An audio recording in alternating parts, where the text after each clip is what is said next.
एक शांत रात थी। शहर की हलचल धीरे धीरे थम चुकी थी, लेकिन एक युवा के मन में तूफान चल रहा था। उसके अंदर गुस्सा, निराशा और सवालों का बोझ था। उसे लगता था कि दुनिया उसके खिलाफ है, लोग उसे समझते नहीं, उसकी जिंदगी उसके कंट्रोल में नहीं है और उसका पास्ट ही उसकी सारी समस्याओं की जड़ है। इसी बेचैनी के साथ वो एक दार्शनिक के पास पहुंचता है, जिसके बारे में उसने सुना था कि वो लोगों की सोच बदल देता है। जैसे ही बातचीत शुरू होती है, युवा बिना रुके अपने दर्द को सामने रख देता है। मैं ऐसा क्यों हूँ? मैं बदल क्यों नहीं पाता? क्या मेरी जिंदगी पहले से तय है?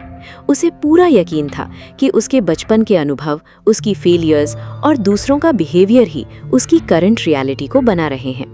लेकिन दार्शनिक का जवाब उसकी उम्मीद से बिल्कुल अलग था, शांत, सरल और चौंकाने वाला। उसने कहा, तुम्हारी जिंदगी तुम्हारे पास्ट से तय नहीं होती।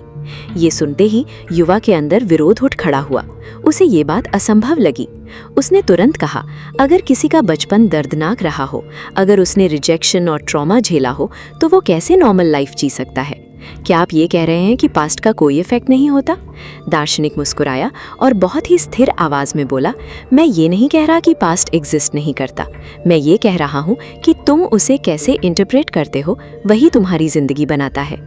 यही वो क्षण था जहां कॉन्वर्सेशन गहरी होने लगी। दार्शनिक ने अल्फ्रेड एडलर की फिलॉसफी को समझाना शुरू किया। उसने बताया कि हम अपने एक्सपीरियंसेस से नहीं, बल्कि अपने गोल्स और पर्पसेस से गाइडेड होते हैं। यानी तुम जो भी बिहेवियर दिखा रहे हो, वो किसी पास्ट इवेंट का डायरेक्ट रिजल्ट नहीं है, बल्कि एक अनकॉन्शियस चॉइस है, एक तरीका जिससे तुम किसी आउटकम को अचीव करना चाहते हो। ये विचार युवा के लिए बहुत कठिन था, क्योंकि इससे उसकी सारी एक्सक्यूजेस टूट रही थी। अगर ये सच है, तो इसका मतलब ये हुआ कि वो खुद अपनी स्थिति के लिए जिम्मेदार है। धीरे धीरे दार्शनिक ने उसे एक उदाहरण दिया। मान लो कोई व्यक्ति लोगों से दूर रहता है। वो कह सकता है कि उसे पास्ट में हर्ट किया गया था, इसलिए वो क्लोज नहीं होता। लेकिन एडलेरियन साइकोलॉजी कहती है कि वो व्यक्ति एक्चुअली डिस्टेंस बनाए रखता है, ताकि उसे फिर से हर्ट ना होना पड़े। यानी उसका बिहेवियर एक प्रोटेक्शन स्ट्रैटेजी है, एक चॉइस है। ये सुनकर युवा थोड़ा शांत हुआ, लेकिन पूरी तरह कन्विंस्ड नहीं था। उसके अंदर अभी भी रेजिस्टेंस था, क्योंकि ये आइडिया उसके कंफर्ट जोन को तोड़ रहा था। फिर दार्शनिक ने एक और गहरी बात कही, सारी समस्याएं इंटरपर्सनल रिलेशनशिप्स की होती हैं। ये स्टेटमेंट सिंपल लग सकता है, लेकिन इसके इम्प्लिकेशंस बहुत गहरे हैं। इसका मतलब है कि तुम्हारी हर प्रॉब्लम, चाहे वो एंजाइटी हो, जेलसी हो, लोनलीनेस हो या इनसिक्योरिटी, किसी ना किसी रूप में दूसरों के साथ तुम्हारे रिलेशनशिप से जुड़ी है। अगर तुम इस दुनिया में अकेले होते, तो तुम्हें ना कंपैरिजन होता, ना रिजेक्शन का डर, ना अप्रूवल की जरूरत। ये रियलाइजेशन धीरे धीरे युवा के अंदर बैठने लगी। लेकिन असली ब्रेक थ्रू अभी बाकी था।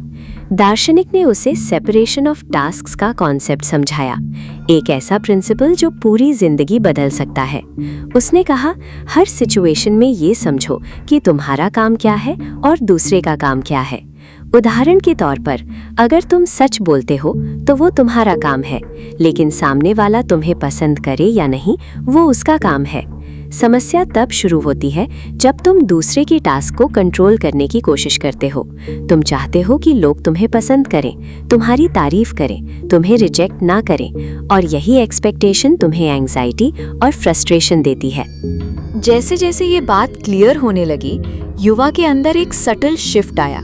उसे महसूस हुआ कि वो अपनी जिंदगी में बहुत सी चीजों को कंट्रोल करने की कोशिश कर रहा था, जो उसके कंट्रोल में थी ही नहीं, और इसी वजह से वो लगातार दुखी था।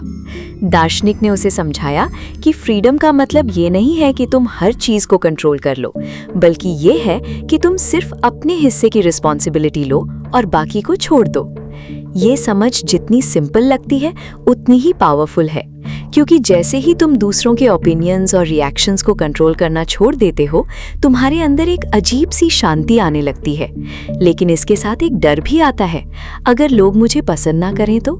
और यहीं से किताब का सबसे कंट्रोवर्शियल आइडिया सामने आता है, the courage to be disliked. यानी अगर तुम सच में फ्री होना चाहते हो, तो तुम्हें ये साहस रखना होगा कि लोग तुम्हें नापसंद कर सकते हैं। ये सुनकर युवा फिर से असहज हो जाता है। उसे लगता है कि अगर वो दूसरों को खुश करना छोड़ देगा तो वो अकेला हो जाएगा। लेकिन दार्शनिक उसे समझाता है कि लोगों को खुश करने की कोशिश में तुम अपनी असली आइडेंटिटी खो देते हो। तुम वो बन जाते हो जो लोग देखना चाहते हैं, ना कि जो तुम वास्तव में हो। और यही इंटरनल कॉन्फ्लिक्ट तुम्हें अंदर से तोड़ता है। ये कॉन्वर्सेशन धीरे धीरे एक ऐसी दिशा में जा रही थी जहां युवा को पहली बार यह एहसास होने लगा कि उसकी जिंदगी में जो भी स्ट्रगल है वो पूरी तरह एक्सटर्नल नहीं है।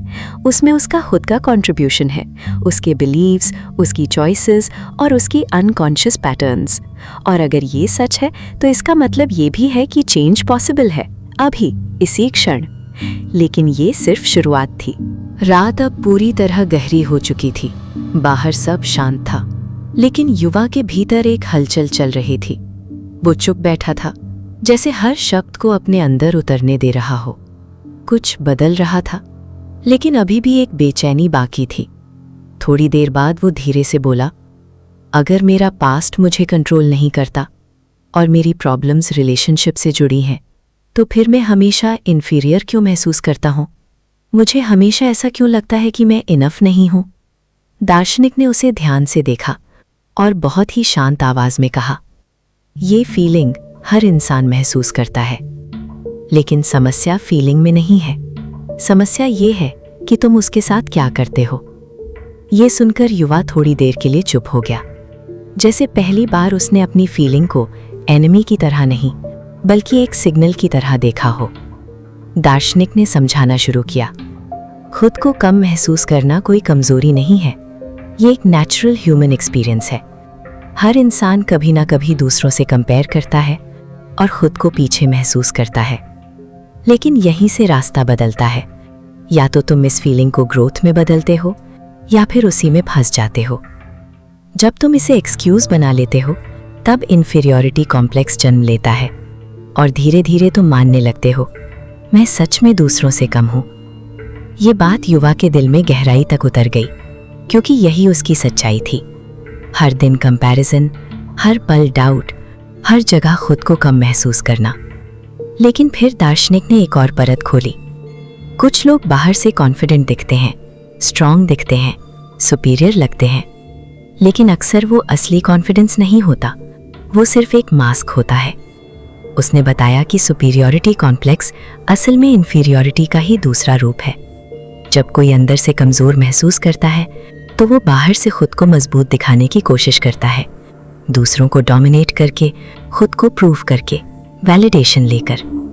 और सच्चाई ये है, इन्फीरियॉरिटी और सुपीरियॉरिटी दोनों की जड़ एक ही है, कंपैरिजन। ये सुनकर युवा के चेहरे पर एक गहरा बदलाव आया, जैसे अचानक सब कुछ जुड़ गया हो, उसका डर, उसका ईगो, उसकी इनसिक्योरिटी।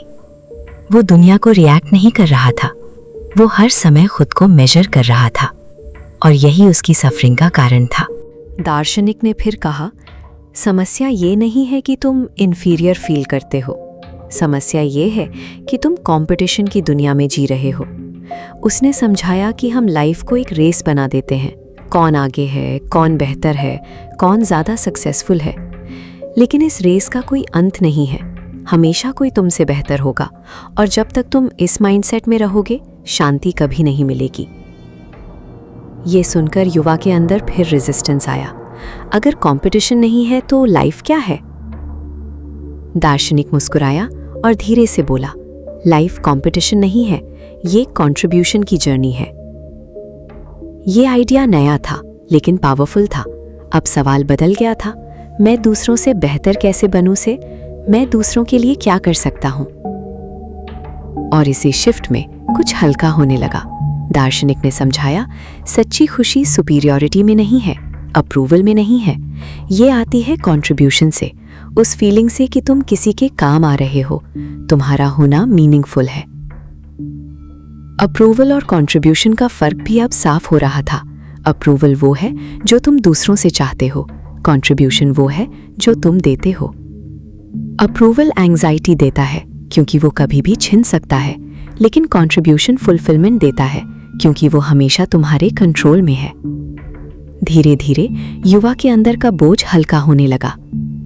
पहली बार उसे लगा शायद उसे खुद को प्रूव करने की ज़रूरत नहीं, शायद उसे किसी रेस को जीतने की ज़रूरत नहीं, शायद उसे बस जीने की ज़रूरत है, अपने तरीके से, बिना कंपैरिजन के, बिना डर के।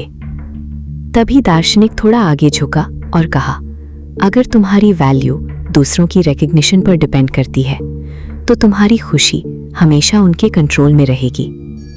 सच्ची फ्रीडम तब आती है जब तुम बिना अपलॉज के एक्ट करते हो, जब तुम्हारे एक्शंस तुम्हारे अपने वैल्यूज से आते हैं। ये सुनकर युवा ने गहरी सांस ली। ये डरावना था, लेकिन अजीब तरह से आजाद करने वाला भी। और उसी पल उसके अंदर एक नया सवाल उठा, क्या हैप्पीनेस कोई ऐसी चीज नहीं है जिसे अचीव करना है, बल्कि कुछ ऐसा है जिसे बस अलाउ करना है। रात अब पूरी तरह शांत हो चुकी थी, जैसे बाहर की दुनिया ठहर गई हो, लेकिन युवा के भीतर एक गहरी प्रक्रिया चल रही थी। अब उसके सवाल बदल चुके थे।